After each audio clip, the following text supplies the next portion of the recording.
So welcome to Siri. So this video was after a long time because there were some unforeseen circumstances. But now this video will be the first one in my series of 10 to 15 videos on the basics of the stock market. We'll try to look into the basics. We'll look into the basics and we'll try to look into the intermediate and have a peek into the advanced sections of it.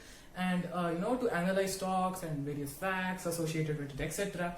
So today in the first video, this will be kind of an introductory video. We'll talk about the philosophy which we apply while selecting our stocks. So we'll just talk about the philosophy and some amounts of theory and various other myths which have to be cleared before entering into the stock market, before analyzing certain stocks. So the first thing is that what is the stock market? This is the first question which actually most people get confused with, and that's the reason why they're not able to analyze stocks. So according to you, the definition of the stock market may be a place where big people earn money, small people like us, they buy stocks, sell it at a loss, and it's a place where we buy from the companies or we sell to the traders and something like that. But that is not the definition of the stock market. The stock market is a place where companies sell parts of their ownership in the form of stocks. So you'll ask me that when it is a stock, it is a market where companies sell parts of their ownership. So when we buy stocks, do we buy it actually from the company? No, that's not the case. So why does that happen? Now let me get you back to the start of this chain. So there is a company, let's say XYZ, and that company has just grown, completed 5 years of its operation, and now what it wants to do, it wants to increase its turnover, expand itself. So for that, obviously it needs money. So it doesn't want to go to the bank to take in loans and borrow money. That's not a good thing for the company. So what one of the CFAs decide is that let's list our stock on the exchange. So what does this mean is that the company's ownership is made available to the investors publicly. So the company can sell parts of its ownership, that is the stocks, to the direct public, to the common public, to anyone in the public. So what they have to do for this, they have to list themselves on an exchange. So what are the two standard exchanges in India? That is the BSE, the Bombay Stock Exchange, and the National Stock Exchange, the NSE. So they have to list themselves, they have to list their stocks on these exchanges. That is the listing process. They get listed, it involves a lot of regulatory approval, etc. And after that, there is a thing called the initial public offering, the IPO. It is the you can say the event where the company sells its shares directly to the shareholders. Now this is a primary market, this IPO market. The guys who are producing the goods, i.e. the shares, are selling it directly to the ones who want to consume it, who want to take it in, who are the traders or the investors. So this IPO market in which the company is directly selling its shares to the common public, that is a primary market. Okay, got it? Now what happens after this is that the shares of the company are sold to the public. But now the public interchange the shares among themselves. One trader buys from the company, let's say during the IPO, and then he sells to another trader. The trader then sells it to another trader, another trader, another trader. That is a system. That is another market called the secondary market, where the stock is booming, it is spinning around among the stock traders and investors. So this secondary market is the stock market. So when we buy shares, we don't buy it directly from the company, we buy it from another trader or another investor. When we sell it also, we don't sell it directly to the company, except in cases of buybacks, where the company buys back its own shares from the general public. So this is the stock market. Whew. So this is the stock market where company share sell parts of their ownership. Okay, clear. So now we'll talk about the two kinds of people who are involved in the stock market. So the stock market broadly consists of two categories of people: investors and traders. So investors, first we'll talk about traders. So traders are those guys who look at the stock price of the stock. They look at the price of the stock. They look at the various historic prices of the stock, and they try to find patterns in the stock prices. They analyze charts, they use various oscillators, indicators, bands, etc. to find a linkage in the stock prices, and then they try to predict the stock price for tomorrow. They think only about the stock's price, only about price action, and only they care about profits in the short term. So those guys are the traders. Now traders also consist of two types: uneducated and educated traders. So uneducated traders are they hear that ये stock अच्छा है from a friend or a colleague, and then without thinking of anything except even of the stock price. They do not think of the stock price, the stock, the company, nothing. They only hear the news from the friend or the colleague, and they decide to buy the stock. So they don't look at anything, neither the charts nor the company. So those are the uneducated traders. And the traders, the educated guys, they are the hedge fund, the experienced traders who successfully analyze, very rarely successfully analyze the patterns in the stock, and very rarely again successfully predict the stock prices. And this is only for the short term. Now let me warn you. Okay, before actually saying this, I'll talk about the investors first, and then I'll talk about my opinion about both of them. So who are investors? Now investors are the guys who actually look at the definition of the stock market. So what I said in the beginning, if you paid attention, that it's the place where companies sell parts of their ownership. Now, when investors look at a stock, they don't look at the stock price. They look at the stock value. They look at what is hidden inside the stock price. What is the stock price? Stock price is nothing but a price which has been set by whom? By traders. Because how is the stock price set? Initially during the IPO, some XYZ price is set. But when supply and demand comes into force, when there is excess demand for a stock price rises. When there is low demand, stock price falls. The investors, they know that the stock price is not the real gauge of the company. So they look at the value. How do they look at the value? They look at the company. They look at the business of the company, the industry in which the company works, then obviously the cash flows, the balance sheet, the income statement, the strength of the company, the management of the company, the future of the company. They look at all these things and they find out a number which is the value, the intrinsic value of the stock. And after looking at this value, after looking at all these parameters, they compare it with the stock price and then they buy the company for the long term. And how do they look at this? They again look at the standard definition of the stock market. When we buy shares, we buy ownership. When we buy shares, we are becoming owner of the company. Whatever percent it is, 0.0001% also. But you are becoming the owner of the company. Matlab, suppose I am becoming the owner, obviously company अच्छी होनी चाहिए. Then only I will become the owner. If it is a bad company, what's the use being the owner? So, and also owners don't stay for the short term. Matlab, today I become the owner of the company and tomorrow I am not. No. When I become the owner today, I at least stay with the company for the next 10 years so that the company can use me and I can use the company for my profits and therefore their profits. So investors do that. They care only about the stock value of the company, the good, the strength of the company, and they do not look at the stock prices, the patterns, the charts, etc.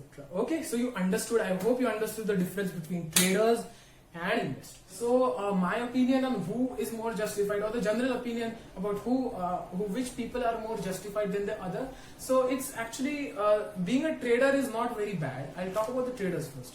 So being a trader is not bad, but being an educated trader is very important, because trading is a very risky field and a field which requires a lot of work, a lot of dedication, and a lot of other forms of hard work.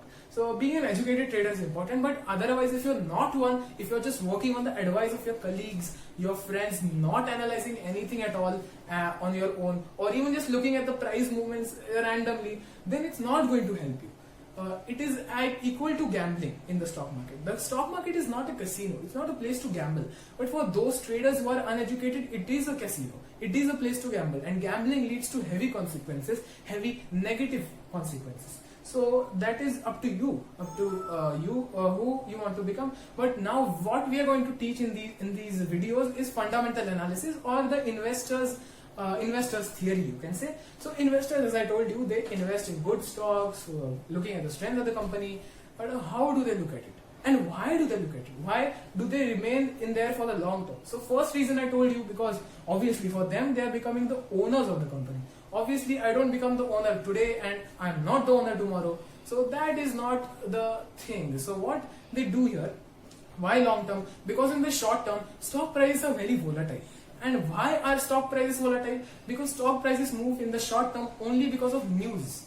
So either it is some bad news of the company, or it is some earnings announcement, any you can say a negative news, or any fake news is there. So that affects the stock prices. So if you think about it, even a good company can have bad news in the short term.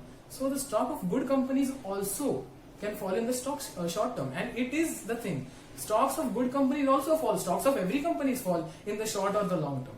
So to mitigate this risk, this news risk which is prevalent in the short term, investing is a very useful tool, and if it is done in good companies, the long term, as the long term is there over 10-20 years, all these negative news, these balance each other out, and the positives of the company, the market starts seeing these positives, and the market, when it starts seeing these positives, it starts reflecting these positives in the stock price.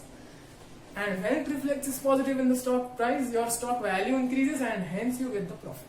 So now I will be talking about how traders are actually very beneficial to investors. So we'll be teaching fundamental analysis and valuation and everything.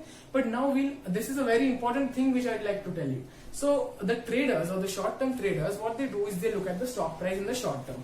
They want to make money today, and they want to buy stock today, and they want to sell it tomorrow, making a profit. But this happens rarely. So what happens is that all these losses of the short-term traders keep on making losses, and all these losses add up into the account of the investors. Now, how does this happen? Let me tell you. So when we buy a stock, what do we buy? We buy at the stock price, correct? Now, what is the stock price? It has been set by the market. All these traders, all these uneducated and educated traders, these are the guys who either pump up or pump down the stock price. So it's not the real value of the stock. Now investors are the smart guys. They look at the inside value of the stock. What is the real value of the stock? This is the upar ka value. But what is inside it? That is the cover. What is inside that cover? What is the main thing which is inside that cover? They look at that main thing. Now they look at that main thing and they buy the stock at the current stock price. Now what happens? Obviously the company is good. So over the long term, over 5 to 10 years, the market starts seeing it. That, oh, this company mein dum hai. And this company is actually very good. And what we are valuing it currently, it is actually very less than what it should be valued. You getting me, right? It's actually the traders start understanding that this company is actually great. This company shouldn't have such a low stock price. So traders start buying in the stock. Some have losses, some have profits. So they start buying it, pumping it, and eventually it comes up to its real value or its intrinsic value. So the traders, the investors, they buy at the stock price and they sell. Okay, they sell at the intrinsic value. So this intrinsic value is bound to come. The stock price is bound to come at the intrinsic value at one point of time or the other for only good companies. It may happen for bad companies also. It obviously depends a lot on luck. Stock market luck factor is very high in the stock market. So, but for good blue chip companies, this trend which I told you, the reversal of the stock price from the stock price up to the intrinsic value, that is bound to happen, and that is what the investors look at and they analyze it and they profit. So the market is a very intelligent being. So you may think that you can fool the market, but that is not possible. So the market is very intelligent and it throws out those who try to follow others, but it helps tremendously those who try to find the strategy to profit. So the traders' losses, whenever the traders make losses, what happens? Suppose there's a good company, there's a very capitally good company and very profit intensive, and future is good, the management is strong. So what happens? Some negative rumor comes around the company. So these traders, they get afraid and they start selling the stock. So let's say the stock price was 100 rupees over a few weeks ago, and the traders, they sold the stock. So what happened? The demand of the stock was less. So the stock price fell down to about 50 rupees. So now what happened? The traders made stupid mistakes. They devalued a very fundamentally strong company. So now the investors, they found out that the stock is currently trading at 50 rupees. In the market, I am able to buy the stock at 50 rupees. But actually the value of the stock is 100 rupees only. The intrinsic value was 100 only. I found out, I studied the company and everything, and I found out that the intrinsic value is 100 only. So now what I can do is, what the investors do is that they buy the company at 50 rupees, which is obviously very cheap compared to 100. So their buying price is very lower, 50% to that of the stock price which was prevailing a few weeks back.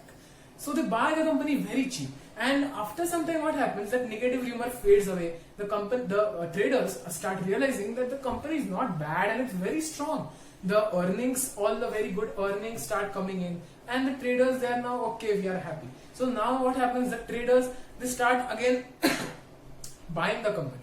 So now what happens? The traders start buying, the stock price again goes to 100 rupees. So the traders suffered losses over a whole in between. All the herd traders, the guys who followed the herd of traders, they were kicked out by the market due to the heavy losses which they incurred. But the investors.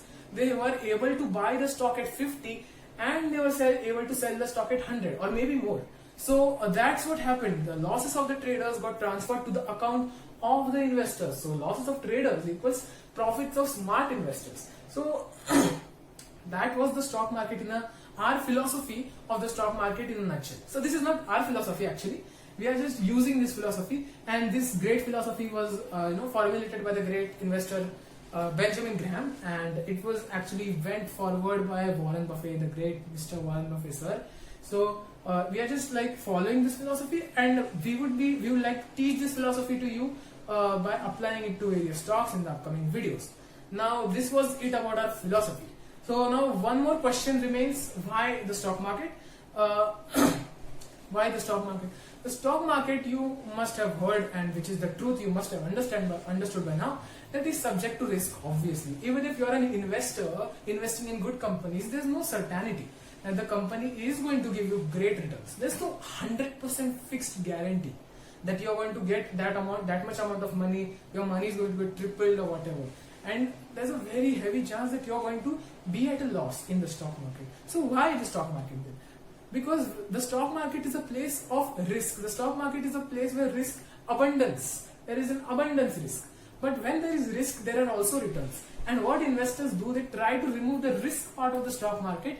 Okay, try to, but not entirely, always, every time. But they try to do it. And by doing this, they help to increase the returns part of the risk return of the stock market. So that is how you can benefit from the stock market. You have to be very knowledgeable to be here, and to sustain is very important. It can happen that the trader, I'm a trader, I'm an uneducated trader, and I got advice from a fellow neighbor, etc. Still that stock doubled in amount. It can happen. There can be anything in the stock market. It's a very unique market. So the risk and the return factors help to make the stock market the most attractive one. So I'll show you this graph over here.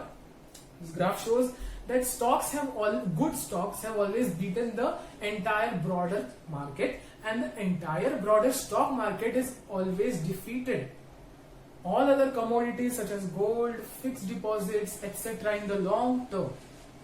So we are going to apply this philosophy, how to analyze good stocks, how to pick them, how to value them, how to buy them, then various methods, various analysis types, etc. in the upcoming videos.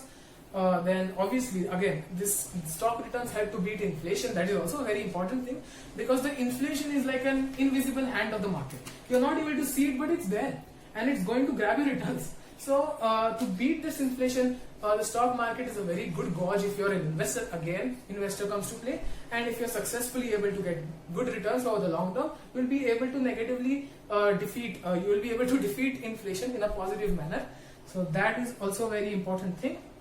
Inflation also helps stocks, by the way. As inflation increases, prices of goods increase, so the profits of the companies increase, so it is reflected in the stock price increase. So that is also a thing. So now, one last thing still remains. What is the difference between an index and an exchange? I thought that I'd tell this in this video since it's a very basic thing. So you must have heard that in the news that Sensex का भाव गिर गया and ये stock BSE पे list हुआ. So Sensex and BSE same होता है क्या? No, Sensex is the index and BSE is the exchange. So earlier I told you that the company, when it wants to get money, it gets listed. Where it gets listed? It gets listed on the exchange. Bombay Stock Exchange, National Stock Exchange in India, New York Stock Exchange in America, and various other exchanges throughout the world, London Stock Exchange, etc., etc. So the stocks get listed on the exchange, and the stocks are traded or invested into on the exchange. Exchange is the stock market. The stock market exists on the exchange. All the buying things, everything exists in this exchange, the BSE NSE exchange. Now what is an index? Index is nothing but it's a summation of some 30-40 stocks. So Sensex, if you say, Sensex is nothing but the summation. It's the combined of 30 stocks. 30 stocks listed either on the national or the Bombay Stock Exchange. So these stocks, the stock prices are added up every single day, and if the Sensex increases, it shows that all these very good stocks, their prices increase. So it is made up of number of good stocks, 30 good stocks, blue chip stocks. So indexes, they help to measure the strength, or maybe you can say the entire value of the stock market. So entire value of the stock market can be measured using the index. It's not the place where you trade. The place where you trade is the exchange, not the index. The index is only a virtual platform to clearly show you how the overall stock market is performing. Okay, so now you understood these very basic things which were needed to understand. Still, we'll maybe cover up a few things which were left in the next video. Up till then, thank you for watching, and please share this with your friends and colleagues. Thank you.